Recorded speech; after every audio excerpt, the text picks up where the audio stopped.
할렐루야.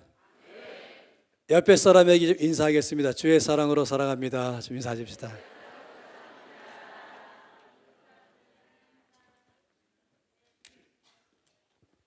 벌써 끝나셨어요? 앞뒤 사람에게도 한 번 더 인사하죠. 주의 사랑으로 사랑합니다.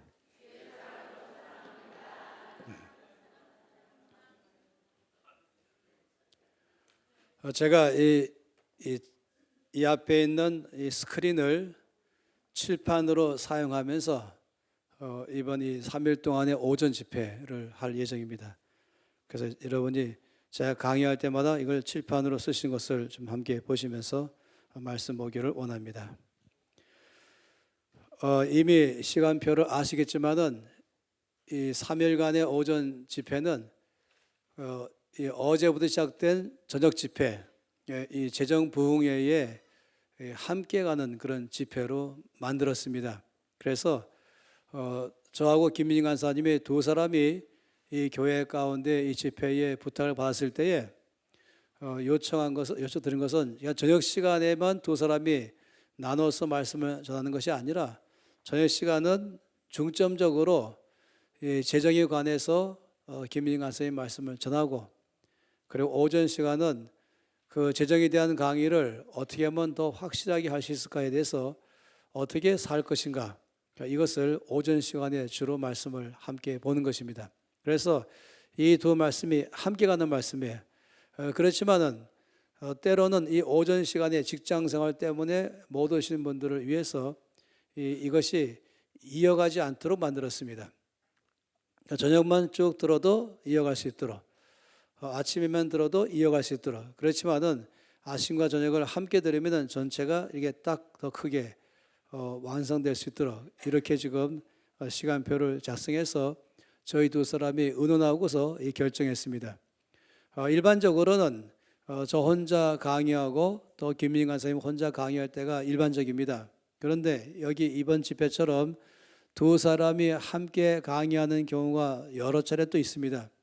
그럴 때는 옛날에는 아까 말씀드린 것처럼 이 저녁 집회만 가지고 두 사람이 나눠서 강의했었는데 너무 시간이 아까워가지고 그래서 오전 시간을 따로 또 교회에다가 요청을 많이 했습니다.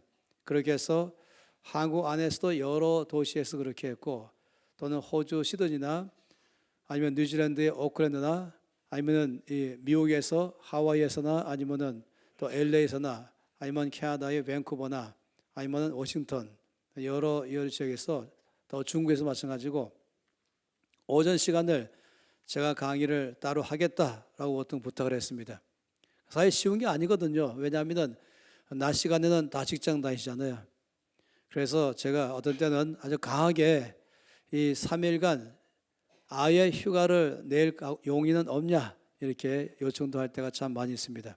근데 쉬운 문제는 아니에요. 오전 시간을 다 휴가 낸다는 사실은.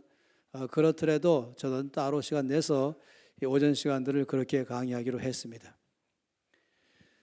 아까 이제 우리 목사님이 말씀을 보았지만은 제가 함께 볼 말씀은 좀 여러 가지가 있고요. 그리고 저녁 시간도 마찬가지지만 오전 시간에도 제가 말씀을 많이 볼 예정입니다. 성경 말씀들을. 그리고 그 말씀들은 이 개정 개혁판을 가지고 말씀을 보려고 합니다.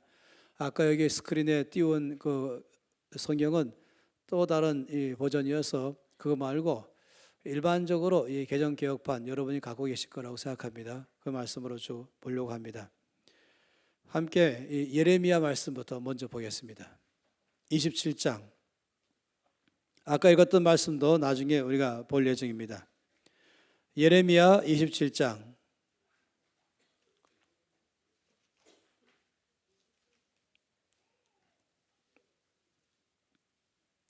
예레미야 27장 5절 말씀입니다. 제가 이 스크린에다가 이 가급적 성경 구절도 여러분에게 적어 드리려고 합니다. 27장 5절 다 앞에 했으면 함께 이 말씀을 읽겠습니다.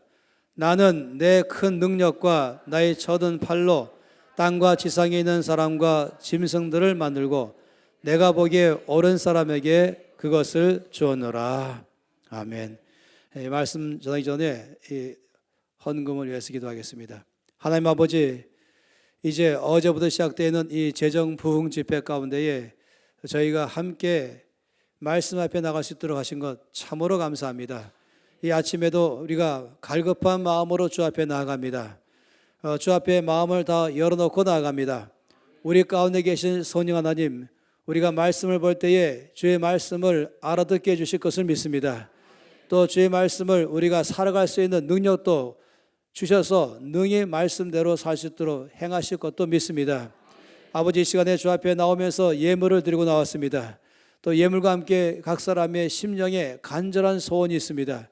주여 들으시고 응답하셔서 영광받아 주시옵소서.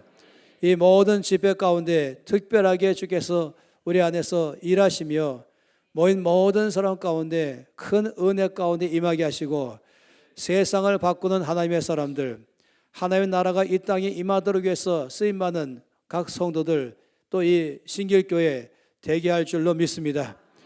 주 예수 이름으로 기도합니다. 아멘. 이 말씀 보게 될 때에는 아주 명확하게 말씀하기를 이렇게 말씀해서 하나님께서 말씀하기를 나는 모든 것을 다 소유했다 이렇게 말했죠. 나는 내 큰 능력과 나의 쳐든 발로 땅과 지상에 있는 사람과 짐승들을 만들었다 이렇게 말씀했습니다. 그러니까 우리가 아는 것처럼 하나님께서 모든 만물을 다 창조하신 분이시죠. 그럼 모든 만물을 창조하신 주님께서는 또한 그 모든 만물의 주인 되시는 것입니다. 하늘도 주의 것이고 땅도 주의 것이고 그리고 하늘에 있는 모든 것도 또 땅에 있는 모든 것도 다 소유 주는 하나님 한 분이십니다. 그러면서 그 하나님께서 지금 말씀을 하는 것입니다. 이렇게 말씀했어요. 내가 보기에 옳은 사람에게 그것을 주었다 이렇게 말씀했습니다. 이게 참 중요하죠. 하나님이 보시기에 옳은 사람, 우리가 이번 이 집회에서 가장 중점적으로 우리가 마음속에 담고 싶은 이 말씀이에요. 하나님이 보시기에 옳은 사람, 하나님께서는 모든 것을 갖고 계시기 때문에 하나님 보시기에 옳은 사람에게 이 모든 걸 다 주시는 것입니다. 예를 들어 말하면 권력도 하나님에게 있었겠죠. 지혜도 하나님께 속했습니다. 능력도 하나님께 속했습니다. 또 우리가 이번 기간에 저녁 때 많이 보는 재물도 하나님께 속했습니다. 그러니까 이런 모든 것들, 그리고 하나님께서는 찾는 거예요. 내가 이것을 누구한테 줄 것인가, 이걸 찾는 것입니다. 주실 때는 아주 명확한 것은 뭐냐면 그걸 가지고 자기를 위해서 쓰는 사람이 아니라 이것은 내 것이 아니라 내가 똑똑해서 내가 능력이 많아서 내 것이라 말한 것이 아니라 하나님이 나에게 주신 것이다. 그러므로 이것을 잘 사용해서 하나님의 뜻을 이루어야만 되겠다 이것이겠죠. 그래서 이 말씀 속에 본다면 왜 하나님께서 이 모든 것을 주기를 원하시는가?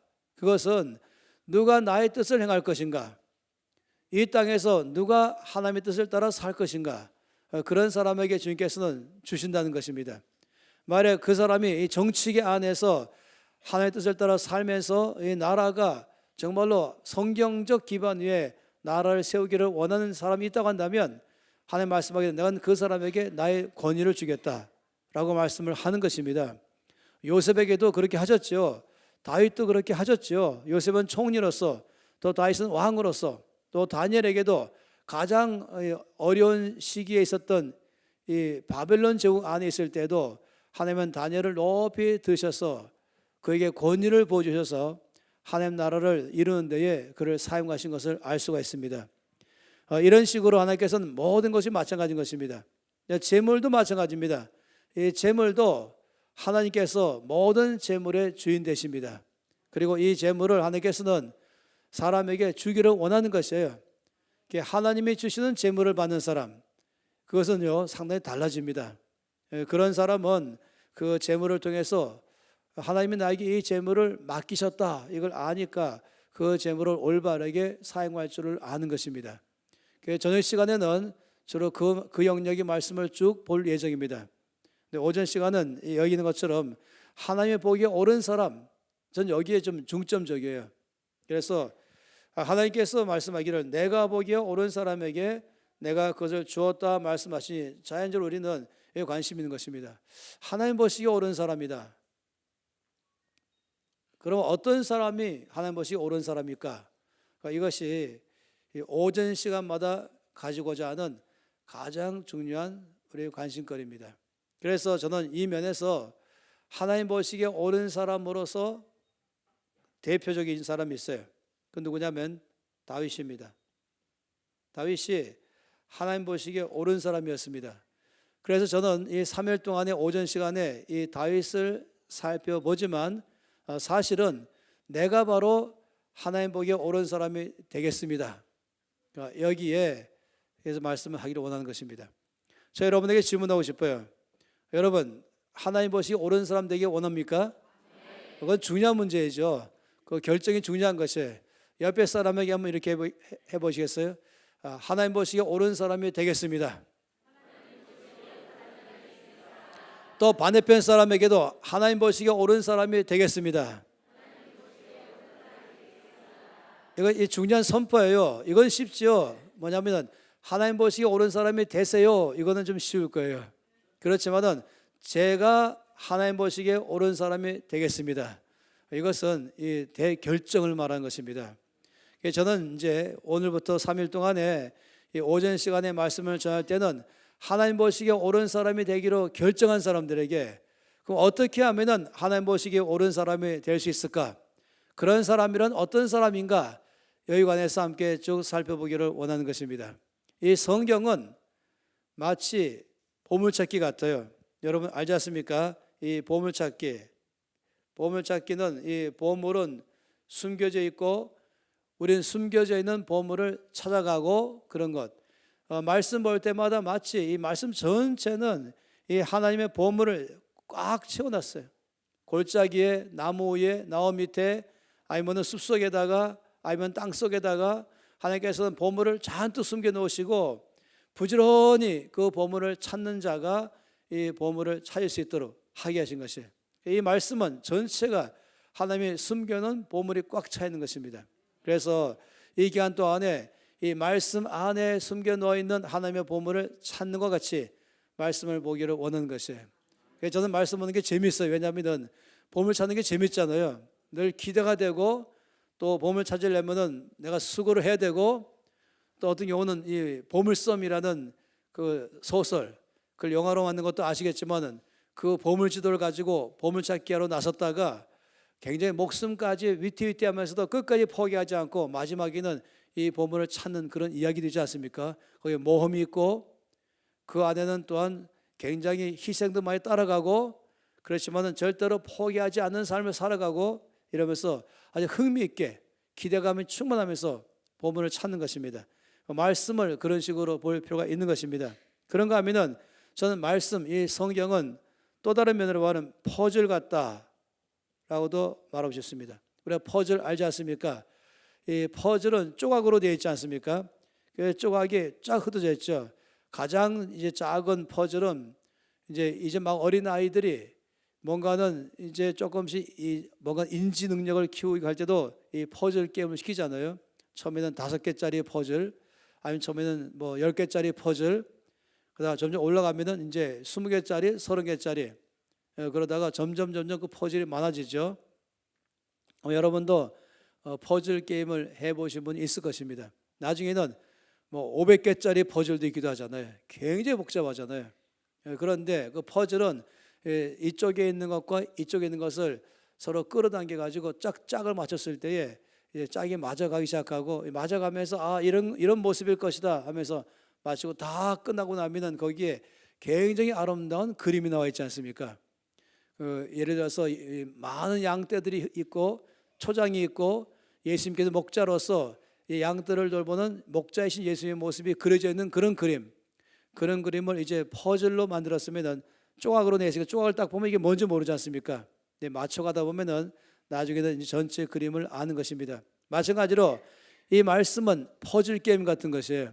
그래서는 이쪽에다가 놓으시고 이쪽에 놓으셔서 이거를 쭉 끌어당기면서 하나로 모아지기 시작하는 것. 이것 또한 이 말씀의 특징이라고 말할 수 있겠습니다. 그래서 저는 그런 입장에서도 함께 말씀을 보고 싶어요. 이 보물찾기 하는 그런 기분으로 말씀 보고 또 퍼즐 게임하는 그런 기분으로 또 말씀 보고, 그러니까 얼마나 말씀이 재밌겠습니까? 제가 지금 처음에 여러분에게 이제 던진 게 뭐냐면은 하나님이 보시기에 옳은 사람, 하나님은 그런 사람에게 하나님 갖고 있는 모든 것을 다 주기 원하신다. 이게 좀 출발이었어요. 그러면 이제부터 시작해서 어떤 사람이 하나님 보시기에 옳은 사람일까를 보기 시작하는데, 그럴 때 거기에 이 다윗을 통해서 함께 보기를 원하는 것입니다. 그러면 그 다음 말씀은 사도행전 13장입니다. 사도행전 13장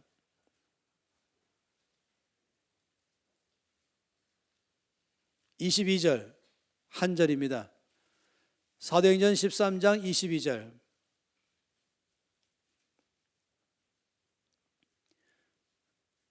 다 배웠으면 함께 또 이 말씀을 읽겠습니다. 패하시고 다윗을 왕으로 세우시고 증언하여 이르시되 내가 이새의 아들 다윗을 만나니 내 마음에 맞는 사람이라 내 뜻을 다 이루리라 하시더니. 참 얼마나 놀라운 말씀입니까? 저는 이 말씀을 너무나 좋아합니다. 왜냐하면 이 말씀에 보니까 하나님께서 이렇게 말씀했어요. 내가 이제 사울을 왕의 자리에서 패했다. 그리고 사울을 대신할 자가 누군가를 찾다가 내가 다윗의 이새의 아들 다윗을 만났다. 그럼 만나보니, 만나서 인터뷰도 하고 만나서 여러 가지 이야기를 나누면서 보니까 뭐라 했습니까? 만나보니 내 마음에 맞는 사람이라 라고 말했습니다. 그러니까 아까는 보니까 하나님이 보시기에 옳은 사람, 하나님은 그런 사람에게 모든 걸 다 주겠다라고 말씀했죠. 그런데 하나님 보시기에 옳은 사람에 대해서 이제 또 두 번째 퍼즐을 보니까 하나님의 뭐랬습니까? 마음에 맞는 사람, 또 이렇게 말씀하는 것이에요. 그러니까 지금 이게 맞춰가는 거거든요. 하나님 보시기에 옳은 사람이란 하나님의 마음에 맞는 사람을 가리켜 말하는구나 하는 것을 알게 되는 것이에요. 다윗이 바로 그런 사람이었다라고 말하는 것이죠. 그러면서 여기에 뭐라고 말했습니까? 내 뜻을 다 이루겠다. 이 참 중요하죠. 내 뜻을 다 이루리라. 그래서 하나님께서는 재물을 주시기도 하고 능력 주시기도 하고 권세도 주시기도 하고 필요하면 지혜도 주시고 모든 것 다 하나님께 속해 있습니다. 그러면서 이것을 갖다가 하나님이 주시는데 왜 주십니까? 하나님의 뜻을 이루도록 왜 주시는 것입니다. 그래서 하나님께서 어떤 사람에게 능력 주시는가, 어떤 사람에게 재물 주시는가 라고 말한다면 하나님의 마음에 맞는 사람에게 주신다. 이렇게 우리가 또 다시 볼 수가 있습니다. 얼마나 중요하겠어요? 저와 여러분의 삶 가운데서 가장 영광스러운 삶은 뭐겠습니까? 우리가 이 땅에 살다가 주님 나라 갔을 때에 마지막으로 이 장례식장을 치를 때에 혹시 이제 저나 여러분이나 이제 죽잖아요. 그 마지막 장례식을 치를 때에 거기에 이제 슬퍼하면서 애도하는 사람들이 모여 있겠죠. 그때에 이제 소개하는 거예요. 이제 고인은 하면서 이제 이 돌아가신 분 오늘 마지막으로 이제 이 땅 속에다가 관을 묻기 전에 이분은 어떤 사람인가에 대해서 소개를 했다고 해보세요. 그 어떤 소개를 듣기를 원하십니까? 이 사람은 부자였습니다.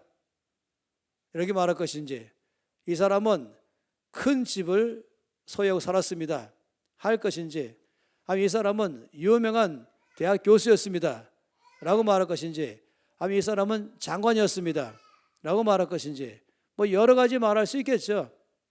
그런데 어떤 말을 제일 듣기 원하십니까? 이제 다 이 상은 다 이제 끝나고 하나님 나라 갈 때쯤에 결산서잖아요. 나라는 사람에 대한 결산.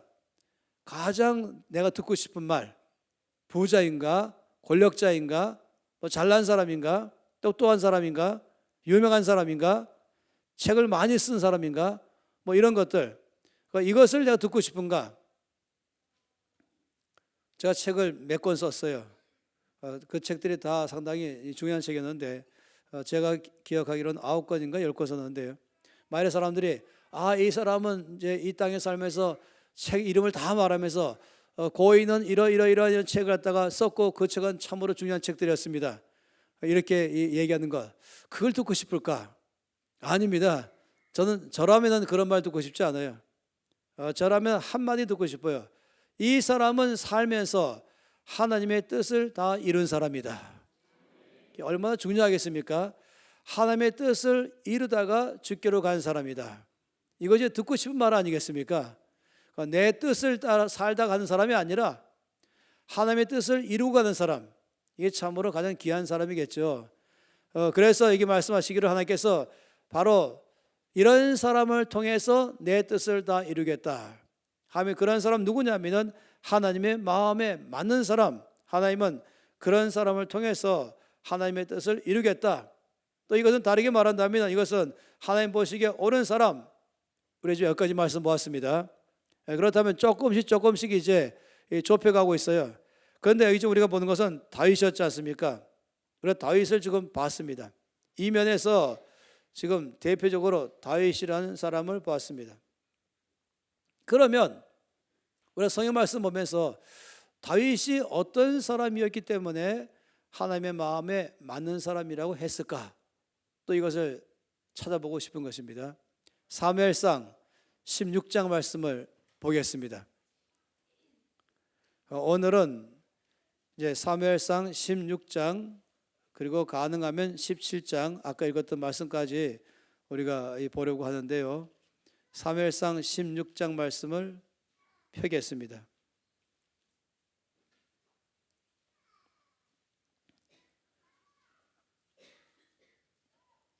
먼저 1절에서 5절까지 말씀 다 함께 읽을까요? 1절에서 5절까지입니다.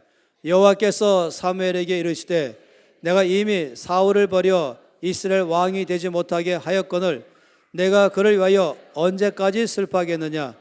너는 뿔에 기름을 채워 가지고 가라. 내가 너를 베들레헴 사람 이새에게로 보내리니 이는 내가 그의 아들 중에서 한 왕을 보았느니라 하시는지라. 사무엘이 이르되 내가 어찌 갈 수 있으리이까?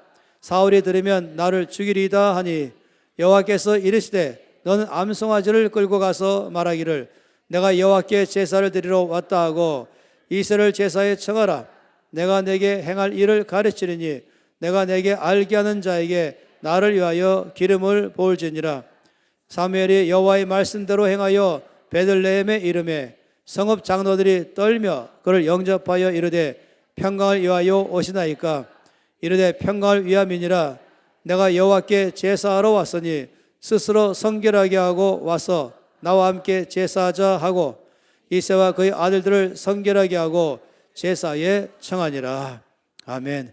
이 말씀은 처음에 1절 말씀 있는 것처럼 하나님께서 사무엘 보고 언제까지 슬퍼하겠냐 이렇게 말씀했어요. 사무엘이 왜 슬펐냐면은 하나님의 사울 왕을 버리기로 결정했거든요. 이 15장까지 말씀 보면은 이 사울이 왕이 되었을 때는 아주 겸손한 사람이었습니다. 그런데 가면 갈수록 이 사울 왕은 교만한 사람이 되고 불순종하는 사람이 되었습니다. 하나님이 여러 차례 이 사울 왕에게 기회를 줬지만은 사울은 그 기회를 거절했죠. 결국 하나님께서는 이제 이 15장에서는 사울 왕에게 말씀하시기를 내가 너를 버리겠다. 넌 더 이상 왕이 되지 못할 것이다. 내가 너를 왕의 자리에서 버리겠다라고 말씀했어요. 그 다음에 이것 때문에 사무엘이 마음이 슬픈 것입니다. 그런데 하나님께서 말씀하기를 사무엘에게 언제까지 슬퍼하냐? 이제 너는 슬퍼하지 말고 이제 뿔에다가 기름을 채워가지고 베들레헴으로 가라. 그럼 거기에 이새의 집의 아들을 내가 이미 사울을 대신하여서 이스라엘의 왕으로 선택했다 이렇게 말씀했습니다. 사무엘이 깜짝 놀랐죠. 여러분 아시겠지만 옛날에는 이 왕이 될 때에는 머리에 기름 부어서 왕으로 삼았습니다. 또 제사장이 될 때에도 머리에 기름 부어서 제사장으로 삼았습니다.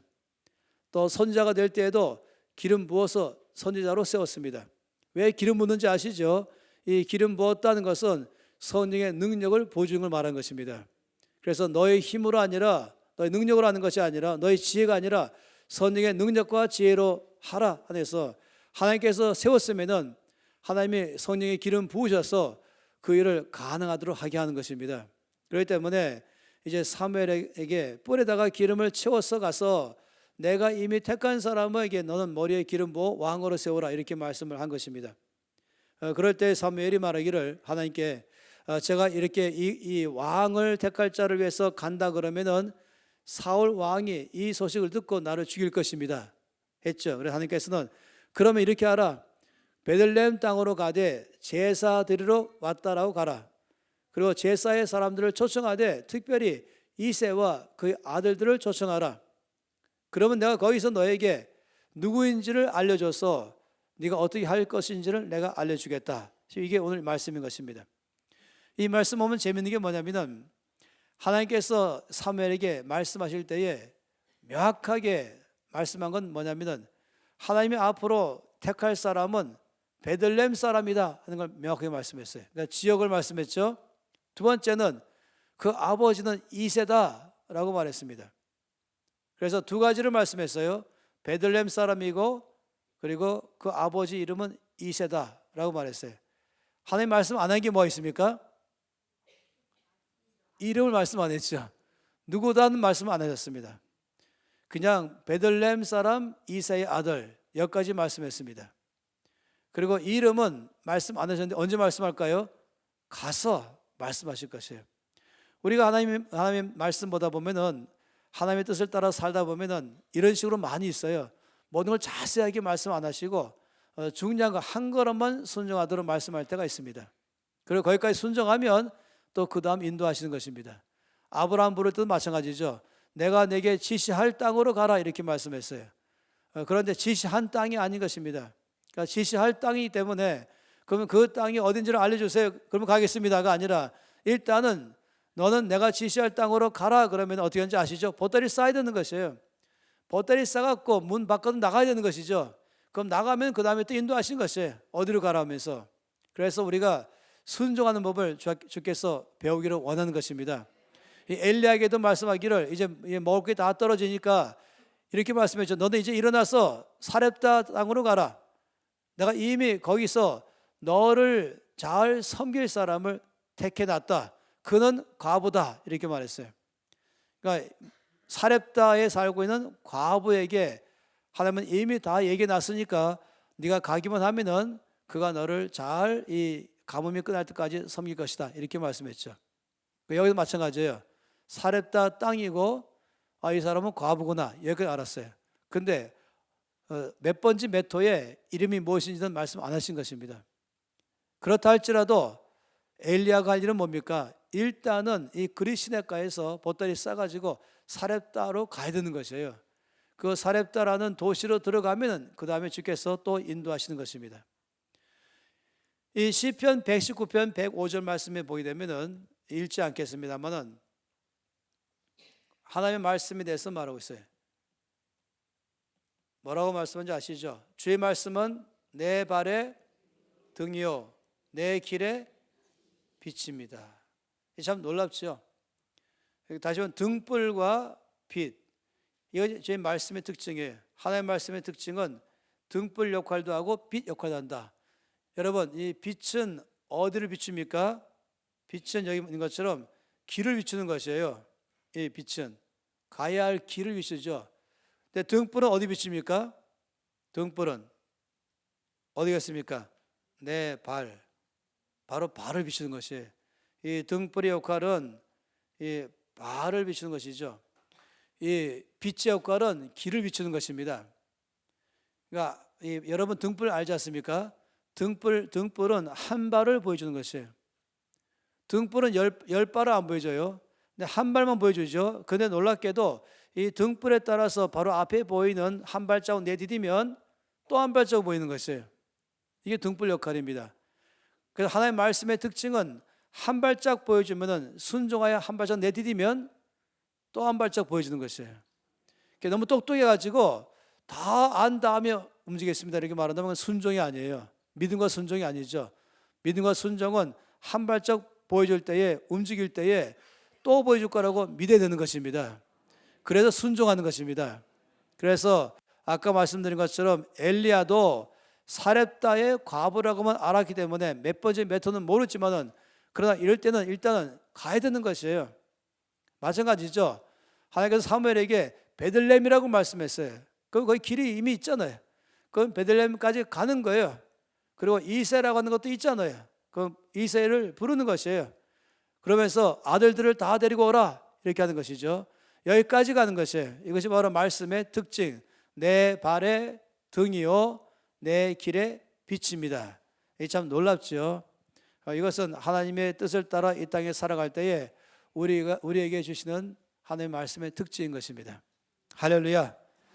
그런데 이제 그 다음 말씀을 보고 싶어요.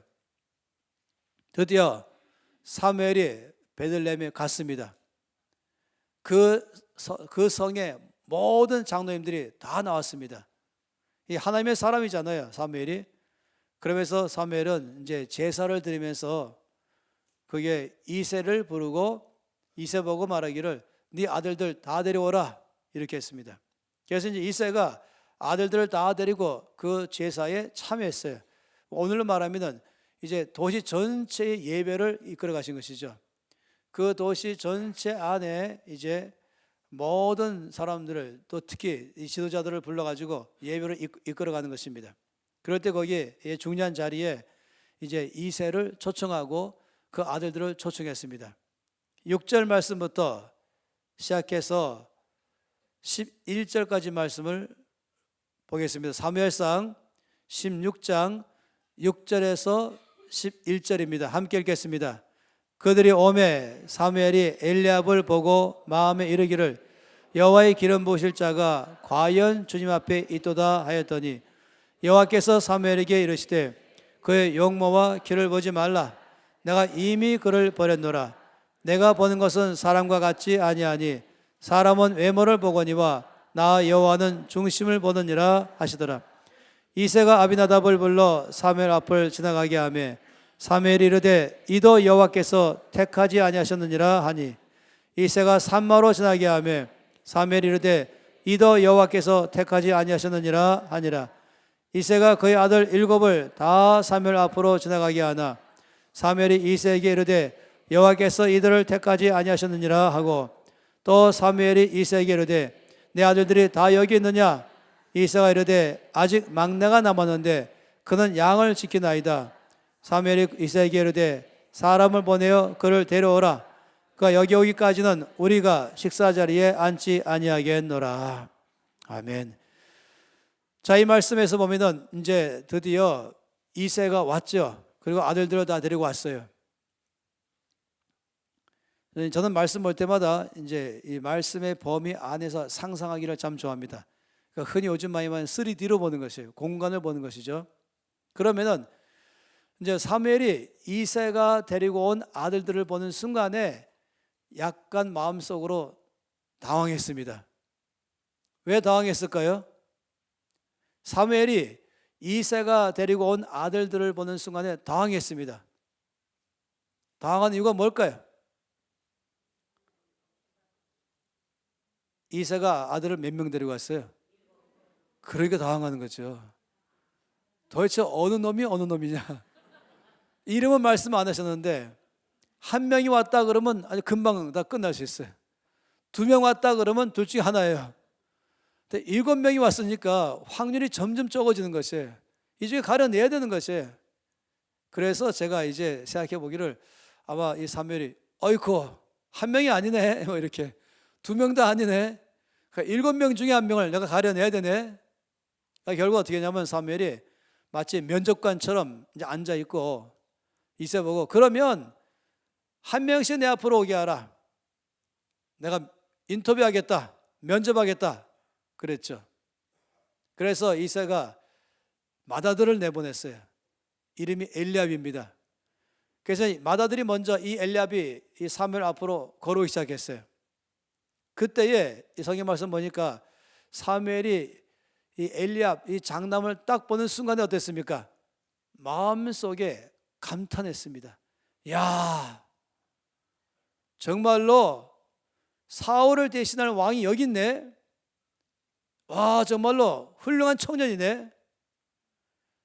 바로 여기 왕이 있네, 이렇게 말했잖아요. 속으로. 아, 바로 이 청년이구나. 그러면서 어떻게 했습니까? 그가 가지고 온 이 기름채운 뿔이 있잖아요. 이미 손으로 가기 시작했죠. 이 쑥 뻗으면서 마음은 벌써 가는 거예요. 자기가 확신했어요. 바로 여기 있구나, 이렇게 했지 않습니까? 과연 주님 앞에 있도다. 여호와의 기름 부으실 자가 과연 주님 앞에 있도다 하면서 그가 손을 뻗친 거예요. 확신했어요. 바로 이 청년이다 하면서 이 엘리압에 대해서 갖고 있는 이 사무엘의 마음이 한눈에 엘리압에 대해서 반해버렸어요. 마음에 쏙 들었어요.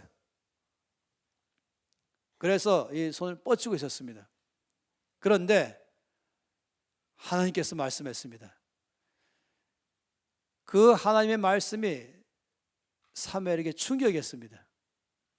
뭐라고 말씀했습니까? 7절 말씀이 뭐라고 했습니까? 여호와께서 사무엘에게 이르시되 그의 용모와 키를 보지 말라, 이렇게 말했어요. 용모와 키 보지 말라. 여러분, 지금 사무엘이 엘리압 보자마자 야, 바로 이 청년이다 하고 한눈에 반해버린 것은 그 용모와 키 때문입니다. 근데 이렇게 말씀했죠. 더 충격적인 말씀이 있어요. 바로 이 사람이다 확신했는데 주님 말씀하기를 내가 이미 그를 버렸다. 놀랄 일 아니겠어요? 이 사무엘이 자기는 이 청년인 줄 알고 확신하고 있는데 하나님 말씀하기를 아니라 나는 이미 그를 버렸다. 그리고 이렇게 말씀했어요. 내가 보는 것은 사람과 같지 아니하다. 사람 뭐를 본다고요? 외모를 본다. 이게 지금 외모예요. 사람은 외모를 보거니와 나 요한은 뭘 본다고요? 중심을 본다. 이 큰 차이점이에요. 이 외모에 용모와 키가 들어가는 것이에요. 이 용모와 키를 갖다가 오늘의 말로 좀 바꾸면 뭔지 아세요? 오늘의 말로 보면 용모는 얼짱입니다. 키는 뭐겠습니까? 당연히 몸짱이죠. 우리가 뭐 이 B 이렇게 하는 이 탤런트인가 영어 배우 B 같은 경우도 말하는 것처럼 사람들은 상당히 많은 경우에 이 사람들을 바라볼 때 얼짱, 몸짱, 이것이 뭐 가장 인기 있는 남자 아니겠어요? 그런데 하나님 말씀하기를 그거는 기준이 외모라고 말한 것이에요. 그리고 말씀하시기를 하나님께서는 나는 사람 보는 기준이 외모에 있지 않다. 나는 사람들이 보는 기준과 다르다. 내가 사람들을 바라보는 기준은 중심을 본다. 이렇게 말씀하는 것입니다. 이 참 쉬운 문제가 아니에요. 제가 참 놀라는 것은 뭐냐면은 이 사무엘 같은 하나님의 사람도 사람 보는 눈이 아직까지 좀 성숙하지 않다. 이것 때문에 놀라는 것입니다. 사무엘 누굽니까? 아주 어릴 때부터 하나님의 음성을 듣는 사람이었습니다. 그는 이미 나이가 많은 사람이 됐죠. 평생을 주를 섬긴 사람이고 하나님의 사람으로 다 인정했어요. 그는 가장 중요한 사람이고 성숙한 사람이죠. 그런데도 불구하고 하나님의 눈으로 사람을 아주 잘 못 본다. 이건 굉장한 일인 것이에요. 교회 안에도 이 장로님, 이 권사님이 사익감 선택하려고 물색할 때 이 딸을 위해서 또 이제 또 다시 또 아들이 있을 때는 며느리감을 또 물색할 때 뭐 기준이 뭘까 하는 것이에요. 무슨 기준으로 하는가? 그 어떤 기준으로 사익감을 뽑을까? 어떤 기준으로 며느리감 뽑을까? 저는 사실상 많은 경우에 약혼식 또 주례도 하기도 하고 또 결혼식 주례도 하기도 하고 특히 결혼식 주례보다 더 이제 의미가 있는 것은 이 약혼식 주례예요. 결혼식이야 이제 전체 뭐 하객들 앞에서 하니까 좀 다르지만은 약혼식은 양가만 모이잖아요. 그 양쪽 가정이 다 모여갖고 이제 약혼식 할 때 이제 거기서 제가 이렇게 보고 있어요. 양쪽 가정이 모여서 한 번은 남산에 있는 하얏트 호텔에서 약혼식 주례가 있었어요. 갔는데 참 관심이 뭐냐면은 도대체 지금 어떤 마음들을 가지고 이 딸의 사익감을 좀 보는가, 또는 이 아들의 아내, 나의 며느리감을 어떤 기준으로 보고 있는가, 뭐 이런 양쪽 다 무슨 기분일까? 이쪽에는 아들 가진 사람, 이쪽은 딸 가진 사람이 왔잖아요. 아들 가진 사람은 며느리를 보고 딸 가진 사람은 이제 사회를 보잖아요. 그날에 이제 약혼식 하는 것이에요. 그러면 양쪽 가정 분위기 다 읽을 수 있어요. 그런데 보면은 어떤 사람은 참 어려울 때가 많이 있습니다. 물론 제가 보통 주례를 볼 때는 다 장로님 아니면 권사님이죠. 뭐 다 그렇죠.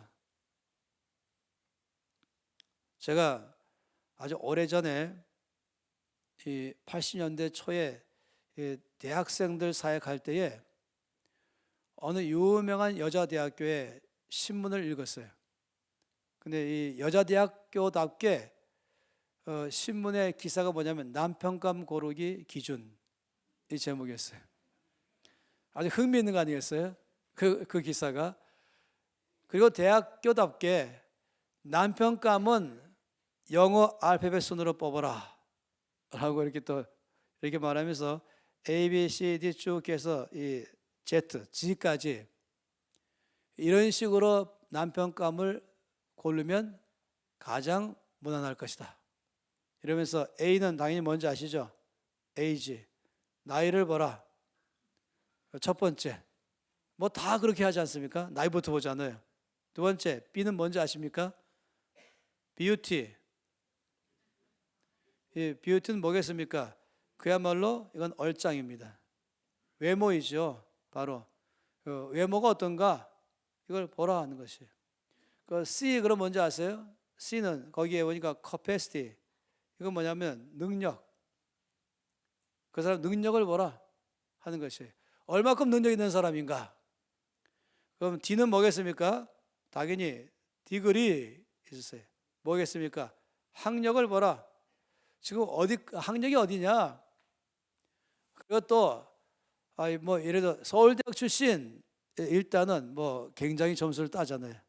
아니면 유학생, 그러면서 이 미국 동부지방에 유학 갔다 온 사람, 또는 이 석사 학위 받은 사람, 아니면 박사 학위를 받은 사람, 뭐 이런 식으로 상당히 관심이 있는 얘기예요. 그래서 네 번째 뭘 보냐면은 학력을 보라. 그럼 다섯 번째 E는 뭐겠습니까? 이건 당연히 이코노미죠. 뭐겠어요? 재력을 보라. 얼마큼 돈이 있는 사람인가? 뭐 이런 식으로 말입니다. 그 다음에 나온 말들 보면 재밌는 말이 또 있어요. 적어도 이 사위 또 남편감을 고를 때는 열쇠 2개는 갖고 와야 된다. 그건 옛날 얘기죠. 하나는 아파트 열쇠, 하나는 자동차 열쇠. 요즘은 더 바뀌었는지 모르겠어요. 이것도 한 20년 전 얘기니까. 다 비슷한 얘기예요. 이런 식으로 아주 흥미있게 지금부터 35, 6년 전에 대학 신문에 나왔던 것인데, 제가 아는 것은 뭐냐면은 아직까지 이것을 조금 더 업그레이드 안 했다.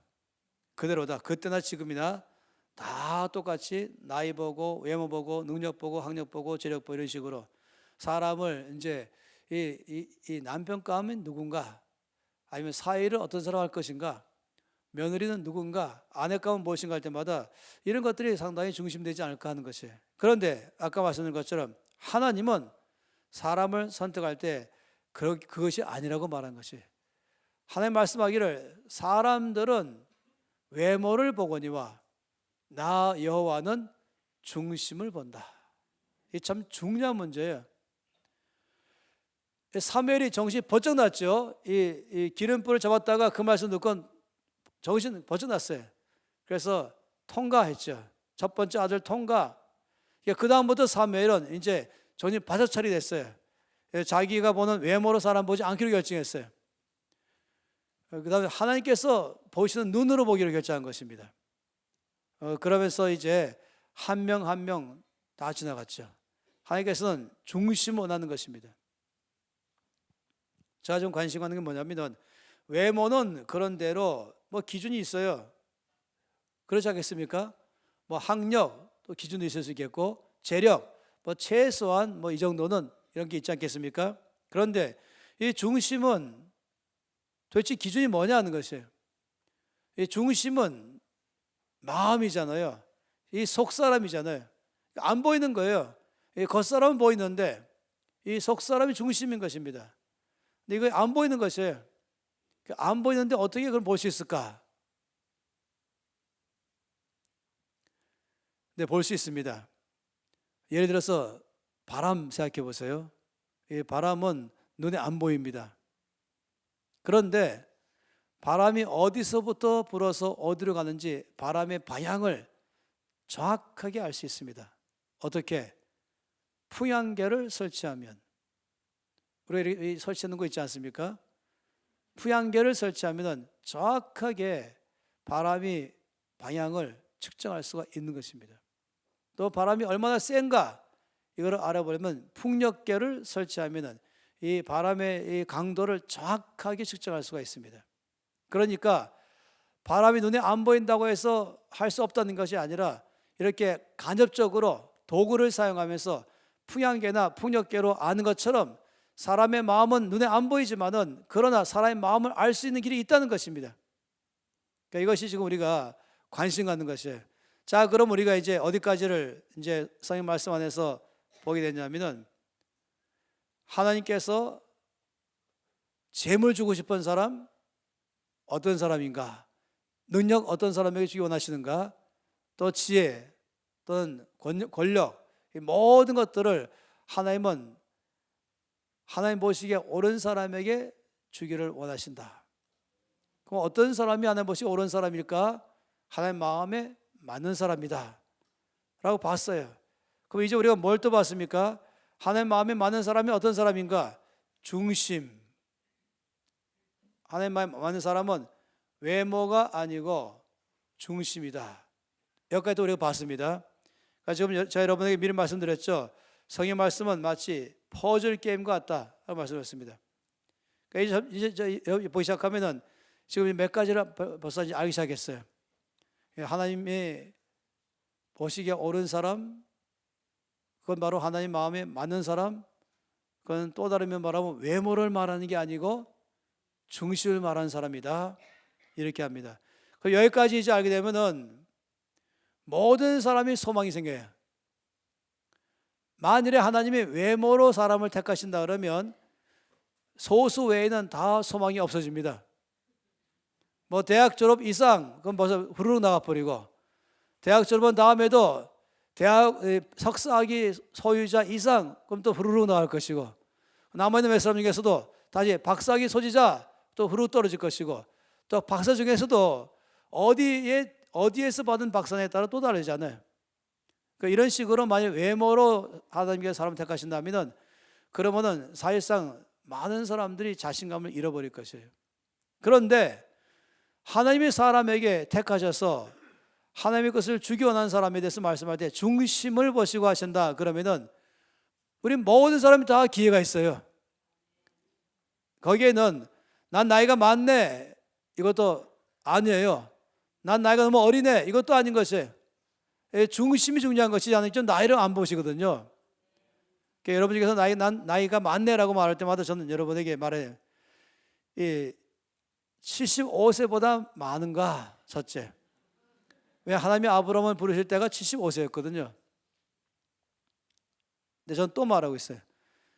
이 산지를 내게 주소서. 아시죠? 그러면서 가장 어려운, 최고 어려운 이 안악자손 중에서도 가장 강한 자가 머무는 그 땅을 달라고 말한 사람이 있었어요. 갈렙이었죠. 그래서 나이가 몇 살이었습니까? 85세였습니다. 그래서 제가 말씀드린 것은 청년의 기준은 85세 미만이다. 85세 미만 중에서 나이 들었다고 명함 내밀지 말아주시오. 이 산지를 내게 주소서라고 말한 이 사람, 이 정도의 열정, 이 정도 갖고는 패기, 이 정도 갖고 의욕. 그래서 85세 미만이면서도 나는 뭐 다 살았네 라고 하시면은 죄송하지만 착각하시는 겁니다. 85세를 넘으신 분이 우리 가운데 몇 분 계시잖아요. 그쯤 되면은 이제 좀 연세가 들으셨다 이렇게 생각하게 되겠어요. 85세 미만은 앞으로 명함 내밀지 마세요. 늙었다는 말도 하지 마시고 뭐 기억력이 왔다 갔다 하는 말도 하지 마시고 만약 여러분 중에서 제가 다시 말씀드릴게요. 난 남아있는 생에는 이제 뭐 늙어서 할 일도 없고 그냥 못 가본 데나 관광 가끔씩 가보고 손자 손녀나 가끔씩 만나주고 그리고 먹을 거 있으면 먹고 그리고 시간 조금 남으면 노인정 가거나 그렇게 하면 난 살겠다. 그런 분은 내일부터 오지 마십시오. 저는 그분들에게 무시하겠다는 게 아니라 중요한 말씀이죠. 내 뜻을 다 이루겠다 그렇기 때문에 그 중요하죠. 제가 참 좋아하는 분이 상당히 많은데 하나님 저에게 큰 은혜 주셔서 세계적으로 좋아하는 사람을 많이 알게 됐어요. 개인적으로. 근데 그 중에 한 분이 코리 텐봄이에요. 모르시는 분이 많을 거예요. 코리 텐봄 할머니인데 주는 나의 피난처라는 유명한 책을 쓰신 분이죠. 굉장히 성숙한 분. 뭐 설명 다 드릴 수 없지만은 이 코리 텐봄이 50살부터 쓰임 받기 시작했어요. 전 세계 안에 굉장히 특히 유럽 안에서 놀랍게 쓰였죠. 근데 이 코리 텐봄이 나이가 80세 되는 생일날 또 제가 이전에 일했던 단체의 책임자가 로렌 커닝엄 목사님이거든요. 아주 훌륭한 분이에요. 근데 서로 너무 잘 알아요. 전화를 걸었어요. 그리고 로렌 목사님, 연세 많으니까 코리 자매님 하면서 인사했죠. 그러면서 이제 이 전화상으로 이 코리 텐봄 이분이 로렌 목사님, 오늘이 제 나이 80세 생일입니다. 그래서 그러세요? 생일 축하드립니다. 그랬죠. 근데 목사님, 제가 오늘 전화 건 이유가 있어요. 뭡니까? 제가 오늘 80세 생일인데 아침에 저 앞에 감사 기도하는데 하나님 말씀하기를 내가 80된 오늘부터 너에게 새로운 일을 맡기겠다. 그래서 제가 이때까지 놀라운 사역 해왔지만 오늘부터 하나님이 저에게 새로운 사역을 맡기겠다고 하시기 때문에 목사님 전화상으로 제가 앞으로 시작할 새로운 사역을 위해서 축복 기도해 주세요. 저는 그 대화를 절대 잊지 못합니다. 이쯤 돼야 되죠. 이쯤 80세 된 젊은 자매님, 하나님이 지금 나에게 새 일을 맡기셨습니다. 하나님 보시기 옳은 사람이 되겠습니다. 하나님 마음에 합한 사람 되겠습니다. 하나님 뜻을 내가 이루겠습니다. 중심에 주 앞에 올바르게 보이기를 원합니다. 여러분, 그러면요 그날부터 벌떡벌떡 일어나게 돼 있어요. 아시죠? 밤마다 막 나기 시작하고, 왜냐하면 사명이 생기니까, 할 일이 생기니까 사람 은퇴하는 날부터 갑자기 머리가 확 휘어져 버리는 것이. 근데 은퇴는 주님 나라 가는 날이 은퇴예요. 아셨죠? 주님 나라 가는 날이 은퇴입니다. 은퇴하면서 그냥 가는 거예요. 아시죠? 은퇴한 다음에 한참 있다 가는 게 아니에요. 그냥 은퇴하는 그 시간, 가는 시간이 은퇴하는 시간이에요. 할렐루야. 저는 결정했습니다. 주님 뜻대로 살기로 결정했습니다. 그래서 이미 결정 끝났어요. 저는 은퇴를 하기로, 바로 주께 가는 그 시간이 은퇴하는 날인 것입니다. 제가 이 새로운 사역을 하고 있는데 이 사역에 여러 사람들이 이제 간사로 지원해요. 현재 500명이 있어요, 간사가. 그리고 또 500명이 또 기다리고 있어요. 근데 못 들어오고 있어요. 근데 이제 많은 분들이 질문해요. 여기에 간사로 일하려면 나이 제한이 있습니까? 물어봐요. 제가 뭐라고 답했을까요? 아니요. 제가 답변하기를 나이 제한이 있습니다. 그러면은 조금 나이 많으신 분들이 걱정스럽게 쳐다보는 거예요. 나이 제한이 있다고 제가 말하니까 그러면서 저에게 나이 제한이 어떻게 됩니까? 물어봅니다. 그럼 제가 지금 여기서 간사로 사역하려면은 17세는 넘어야 됩니다. 그리고 120살은 되면 안 됩니다. 그래서 17세에서 120살까지만 받을 겁니다. 그래서 120살부터는 나이 제한이 있습니다. 제가 이때까지 간사로 사역하신 분 중에서 84세가 제일 많아요. 그래서 제가 아주 안타까워하고 있습니다. 언제 85세가 들어올까? 이 85세 청년 막 펄펄 날아요. 사명이 있으니까, 할 일이 있으니까 말입니다. 그런 분은 이렇게 말해. 이 아들, 딸이 이 손자, 소녀 데리고 오면 이렇게 말해. 얘야, 나 바쁘니까 내가 좀 돈 줄 테니까 사람 시켜서 좀 애를 맡겨라. 나 바쁘니까 애 못 본다니까. 뭐 이런 할머니, 할아버지 되면 참 좋겠습니다. 저는 제 주변에 일을 멀쩡히 잘하는 사람이 어느 날부터 일 안 오는 거예요. 왜 그런가 했더니 이 딸이 애를 낳아서 애 보러 간다는 것입니다. 참 답답한 일이에요. 속이 상하는 거예요. 지금 일할 나이에 지금 아이들 보고 있어요. 저는 저희 아이들에게 분명히 말했습니다. 나한테 애들 맡길 생각도 하지 마라. 나는 주님 나라 갈 때까지 일할 거기 때문에 꼭 정 필요하면 내가 돈 주겠다. 사람 시켜서 애를 맡겨라 라고 말합니다. 제가 어제도 이제 애를 보고 왔어요.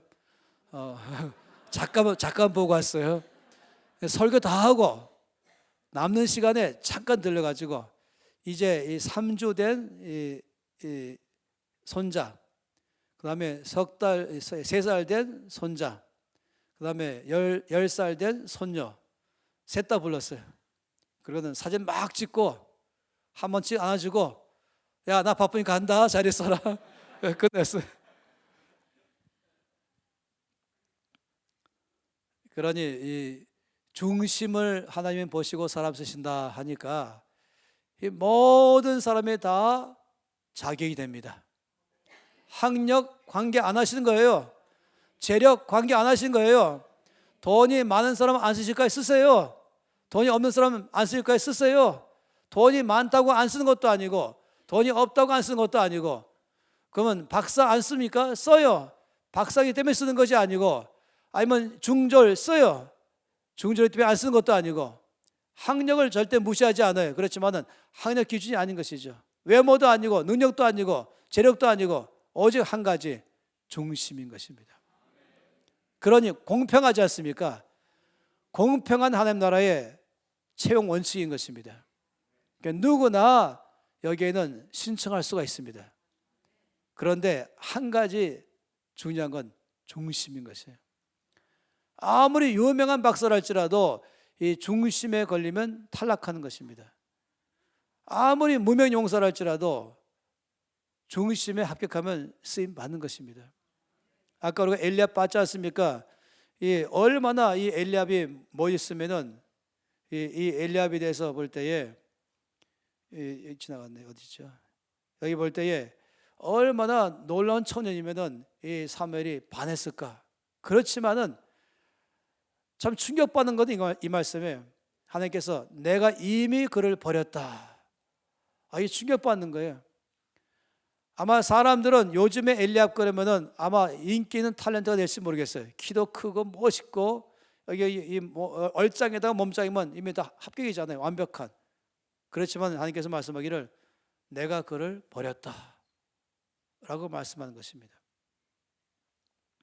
그러니 저도 그렇고 여러분도 그렇고 이 관심거리는 딱 하나입니다. 중심인 것입니다. 지금도 마찬가지예요. 저도 여전히 저희 가운데 가장 중요한 것은 저희 중심인 것입니다. 할렐루야. 여러분 꼭 기억하시기 바랍니다. 하나님이 어떤 사람에게 재물을 맡기시는가, 하나님 어떤 사람에게 권력을 맡기시는가, 하나님 어떤 사람에게 하나님 나라 일을 맡기는가 할 때마다 항상 하나님은 중심을 보시고 맡기신다. 그러면 우리 모든 사람의 소망은 나는 하나님이 보시는 중심에서 합격한 사람 되기 원합니다. 이게 우리 마음이죠.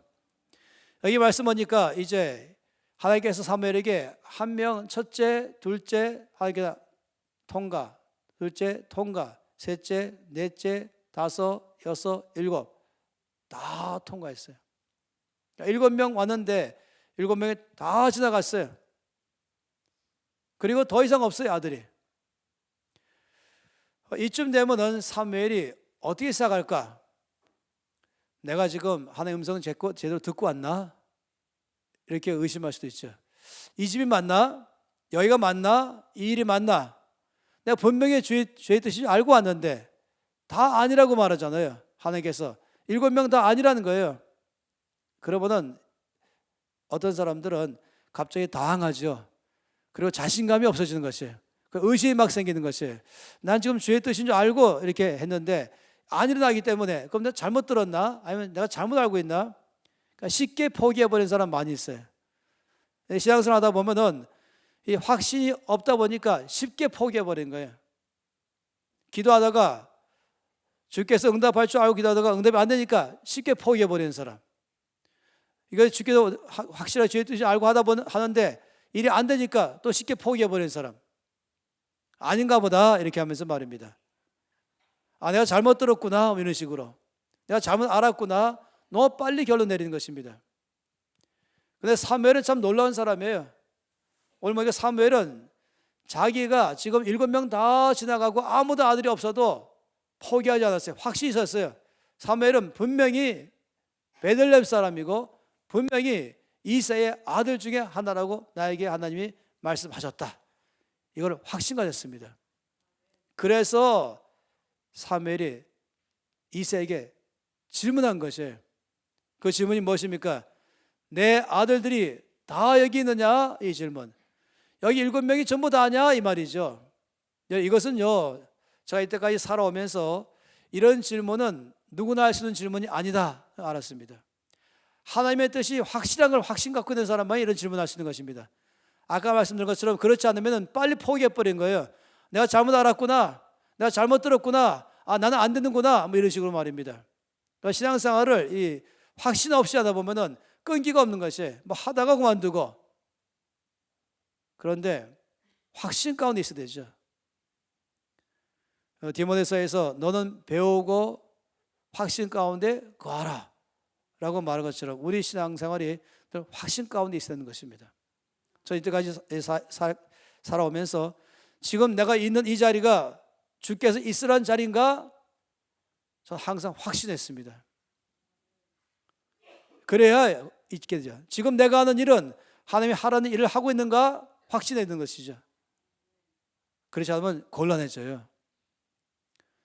저는 여러 나라에서 저보고 와달라고 그럴 때가 있었습니다. 또 여러 곳에서 오라고 말하기 있었습니다. 인간적으로 보면 너무 좋은 것이에요. 그걸 옮겨오고 싶지요. 그런데 중요한 게 뭡니까? 하나님이 불렀느냐? 하나님의 뜻이냐? 이게 또 중요하잖아요. 비록 여기가 좀 안 좋아도 여기 살아도 이걸 해도 하나님의 뜻이면은 가장 중요한 것이죠. 그래서 여기 지금 사무엘이 확신이 있었습니다. 그렇기 때문에 이 아들들이 다 왔습니까? 이 질문이잖아요. 전부 다입니까? 그랬더니 이새가 말했어요. 여러분 이새가 말한 말은 아주 금방 끝나 있어요. 이렇게 말했죠. 아직 막내가 남았는데 그는 양을 지키나이다. 이렇게 말했죠. 근데 그렇게 읽으면 안 돼요. 아직 막내가 남았는데 양을 지키나이다. 이렇게 읽으면 문제가 아니에요. 이 사무엘이 당신의 아들들 다 왔습니까? 이게 전부 다입니까? 이렇게 물으니까 그때 이새는 머리를 극적극적하면서 갑자기 목소리가 쑥 들어가면서 아직 막내가 있습니다. 이렇게 말했죠. 그러니까 사무엘이 어디 있어요? 양 지키고 있습니다. 여기서 말하는 양 지킨다는 것은 그냥 몇 마리 양을 지키는 그런 걸 말하는 게 아니에요. 음악 소리가 너무 좋으네. 몇 마리 양 지키는 문제를 말하는 게 아니라 그 당시에는 양이 주업이에요. 그러니까 지금으로 말하면 이런 거 같겠죠. 공장이 저기 강원도 산골짜기에 공장이 있는데 그 공장을 책임맡아서 갔습니다. 이렇게 말하면 딱 될 거예요. 그러니까 잠깐 나갔다 정도가 아니라 아예 그 일을 하러 갔다는 것입니다. 그것도 제가 말한 것처럼 멀리 그것이 말해 서울에 있다면 서울에서 좀 멀리 공장이 조금 더 싼 곳에 그 필요에 따라서 장소가 중요하지 않겠어요? 그러면 양이라면 풀이 많이 있는 것이고 그러기 때문에 조용한 곳이 먼 곳, 산골짜기, 강원도 대관령 이렇게 말한 것처럼 말입니다. 거기 있습니다. 이것이 놀랐잖아요. 막내가 지금 강원도 산골짜기 공장에서 공장 지키는 일로 가 있다는 것이에요. 지금 아들들이 다 있는데 7명의 아들들은 다 있는데 이 막내가 거기 가 있다. 이건 보통 일 아닙니다. 일반적으로 내리사랑이거든요. 야곱은 그 아들들 중에서 11번째 아들인 요셉을 이 내리사랑으로 사랑했죠. 그래서 딴 아들은 다 들판에 가서 일하게 해도 요셉만큼은 집에 있게 했었습니다. 이게 일반적인 사람이에요. 옛날에 지금이나 다 똑같아요. 서양 사람, 동양 사람 다 똑같아요. 이 늦지막에서 맨 마지막에 난 아들은 늘 옆에 끼고 싶은 거였어요. 그런 불구하고 이 막내를 양 지키도록 내보냈다. 이 저 강원도 산골짜기 안에서 공장에서 일하도록 보냈다. 이상하지 않아요? 아마 제가 이것을 나중에 여러분에게 왜 그런지를 설명하기 위해서 미리 지금 여러분에게 말씀드린 것입니다. 어쨌든 나중에 설명드릴 것이에요. 그랬더니 지금 막내가 있는데 양을 지키고 있습니다. 이 사실을 알은 것이에요. 사무엘이 사실은 놀랐겠죠. 이상하다. 어찌 막내를 여기 부르지 않았을까? 문제가 있는 아이일까? 속썩이는 아이인가? 여기 오면 안 되는 아이인가? 뭐 이럴 수 있지 않겠어요? 그렇지만은 사무엘이 누굽니까? 그 아들 보고 싶은 거예요. 그 막내. 왜냐하면 분명히 하나님 말씀하신 거기 때문에. 그래서 사무엘이 뭐라고 말했습니까? 그를 당장 데려오라 이거죠. 사람을 보내어 그를 당장 데려오시오. 그러면 이렇게 말했어요. 그가 여기 오기까지는 우리가 식사 자리에 앉지 않겠습니다. 이렇게 말했어요. 그가 여기 오기까지는 식사하지 않겠습니다. 이거죠. 바로 옆에 있어서 뭐 5분 내로 부르면 참 좋겠는데 산에 먼 거리 있거든요. 꼼짝없이 다 배고파도 있어야 되는 거예요. 사무엘이 앉지 못하면 다 못하는 것입니다. 그 도시의 유지들, 장로들 다 못하는 것이에요. 누가 이 입이 나왔을까요? 이 형들의, 이 젊은 형들. 도대체 지 막내 뭐가 지가 뭔데 우리 꼼짝도 배고파도 서 있게 만드는가? 근데 제가 여기서 사무엘을 참 좋아하는 이유가 뭔지 아세요? 사무엘이 당장 그를 데려오시오. 그가 여기 오기까지는 나는 밥 먹지 않겠습니다. 여기에서 배울 점이 뭔지 아십니까? 이렇게 안 했다는 거예요. 밥 먹고 합시다. 안 했다는 것입니다. 다시 말하면 사무엘은 자기가 지금 여기 온 목적이 뭡니까? 왕을 세우는 것이에요. 하나님의 명령이죠. 하나님의 명령 따라서 왕을 세우는 게 그의 온 목적이에요. 따라서 그는 자기가 여기 하나님 보내신 그 목적을 이루는 것이 목적이 온 것이지 밥 먹는 게 아니거든요. 그래서 그는 이 중요한 일부터 하지 않고 딴 일 안 하겠다. 이 말인 것입니다.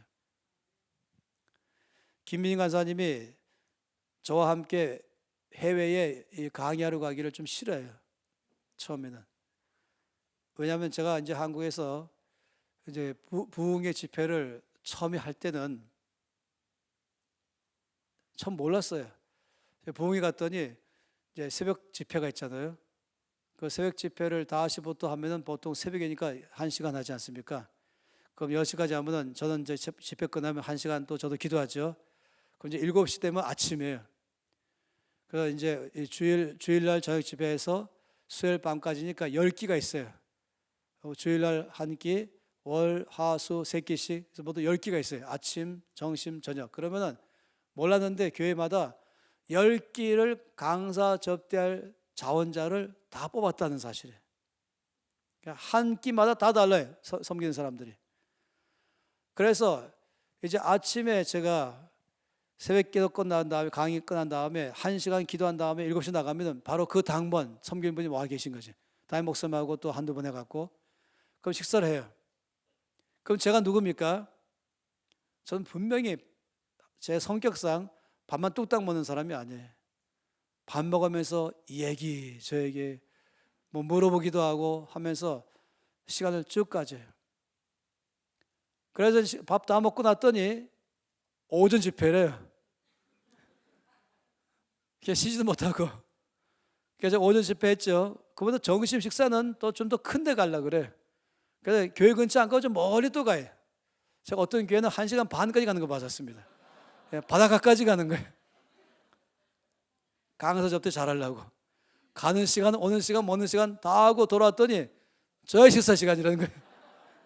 그래서 제가 또 누굽니까? 저희 먹으면서도 얘기 잔뜩 하잖아요. 지금 숭늉 마시는데 집회 시간임에도 말한 것이. 그러니까 제가 이렇게 한 두세 번 집회하다 보니까 지금 내가 집회하러 왔나? 밥 먹으러 왔나? 밥 먹는 중에 집회하나? 집회 중에 밥 먹고 있나? 혼란이 오는 것이. 이거 아니다. 난 지금 이 하나님을 섬기고 교회를 섬기고 성도를 섬기려고 오는 사람인데 이제 뭔가 이 순서가 바뀐 것 같다. 그래서 그 다음부터는 제가 편지를 다 보냈어요. 가는 교회마다 저는 정신만 먹을 것입니다. 그랬더니 소문났어요. 강사님 금식기도 하신다. 소문났어요.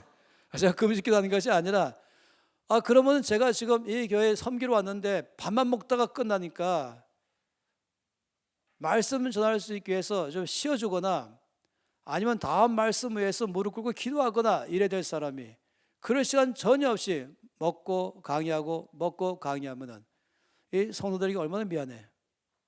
그래서 아침 식사 안 하면은 제 시간이 확보되잖아요.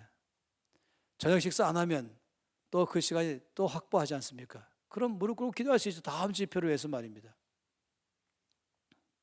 그 이후로는 지금까지 늘 그렇게 살아왔습니다. 처음에는 교회가 보통 당하는 게 아니에요. 그러면 10명 다 뽑았는데 어떻게 하면 좋겠습니까? 그래서 제가 다 모아주세요 그랬죠. 한꺼번에 정신도 모아주세요. 같이 식사하죠. 그렇게 했습니다. 그러다 보니까 김민희 간사님이 저와 같이 나가니까 아침도 안 먹겠다 그러지 저녁도 안 먹겠다 그러니까 본인도 꼼짝없이 못 먹는 것이에요. 근데 그것만 아니고 제가 해외에 나갈 때는 주일날 저녁부터 집회를 시작하면은 LA 같은 경우라면 제가 주일 저녁 비행기를 한국에서 인천으로 타면은 주일 오후 3시에 떨어져요. 이 LA에. 그러면 7시 집회를 바로 가서 집회 시작하죠. 그래서 수요일까지 집회하고 나면은 수요일 밤 11시 반 비행기로 돌아와요. 그러니까 김미 간사님이 안 가겠다는 거예요. 자기는 LA 와도 시내 구경도 한 번도 못 해보고 도시가 어디 생긴 뭘 공항에서 교회를 꽂혀갔다가 다시 교회 공항 가서 와버리니까 내가 지금 어디 갔다 왔는지 모르겠다고.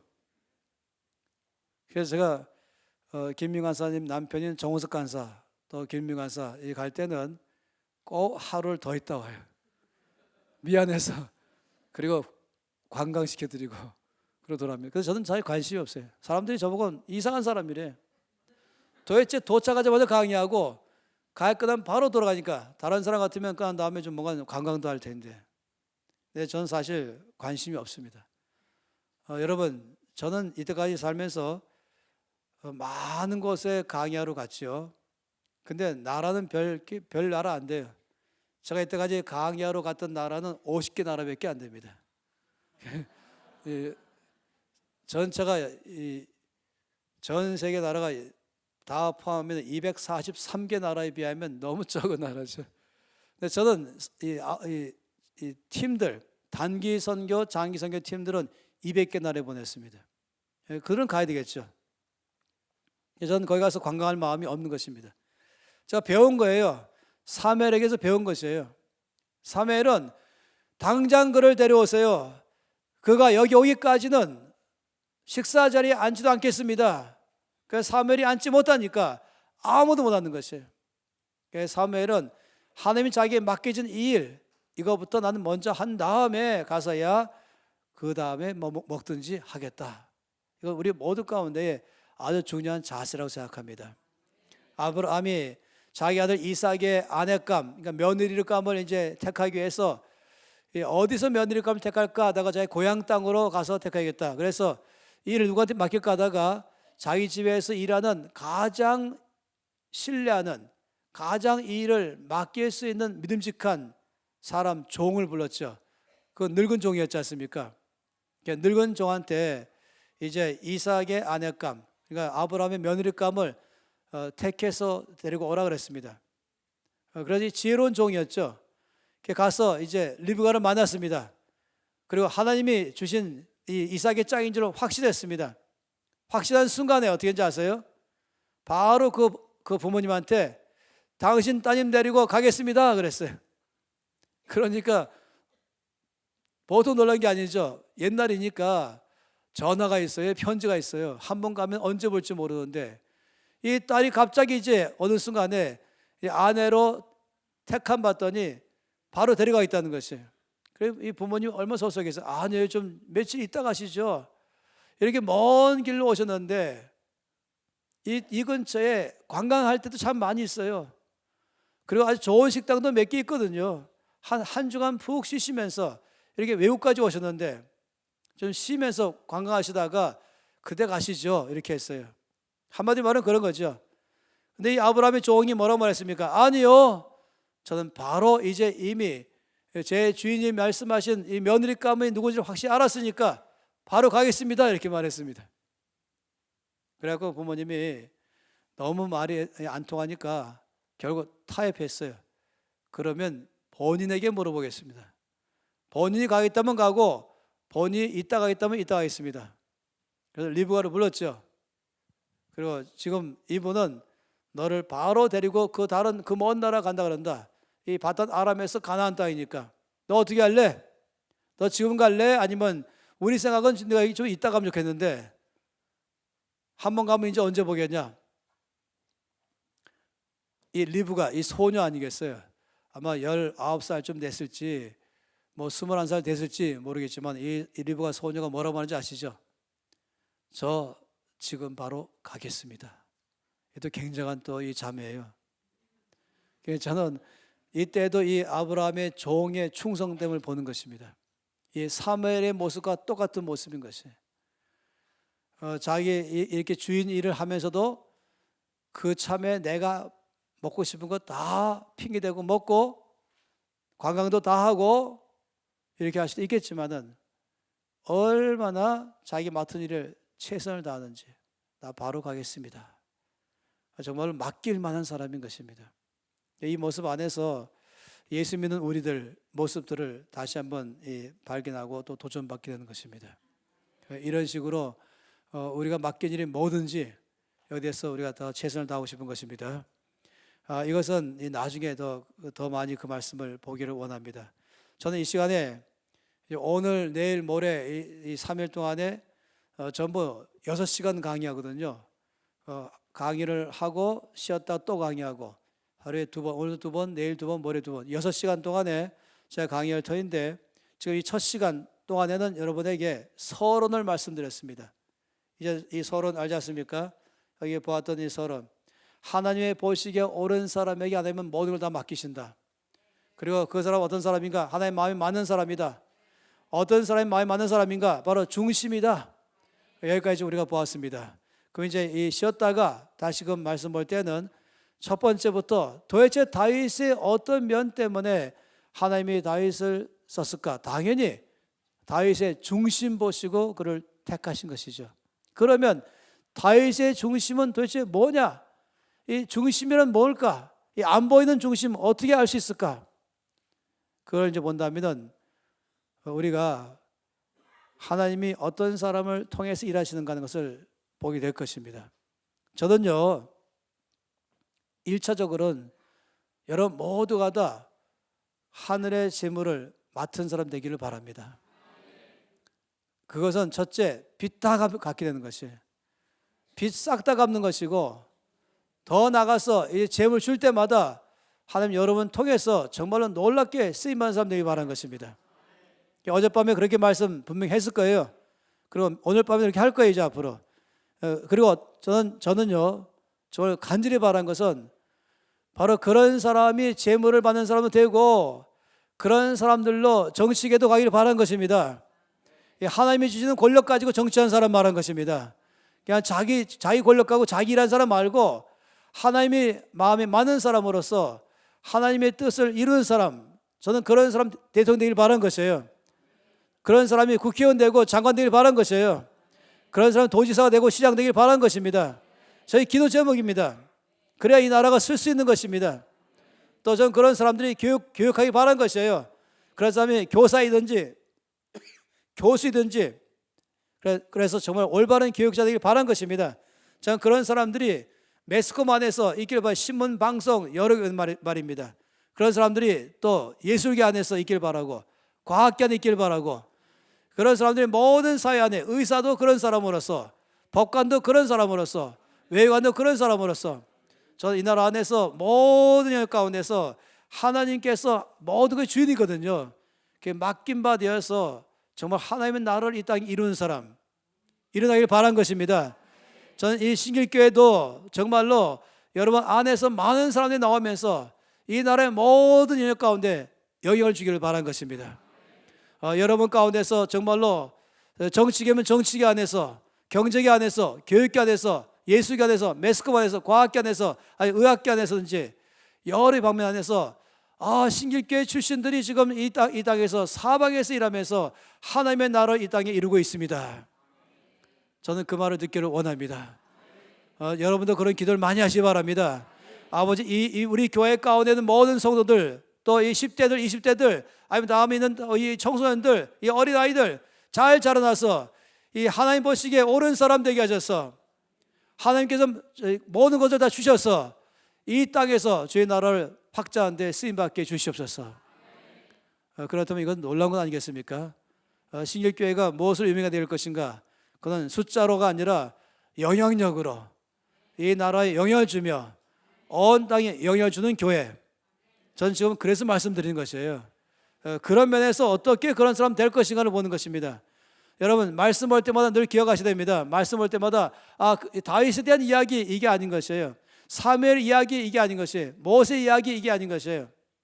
바로 나의 이야기로 받는 것입니다. 내가 바로 그 사람이 되기 시작하는 것입니다. 그럼 하나님 지금 나에게 뭘 말씀하신가 듣는 것입니다. 그때 일어난 사건, 그냥 그때 그런 일이 일어났었다 하는 것이 아니라 지금 내 앞에서 일어나는 일을처럼 보길 바라는 것입니다.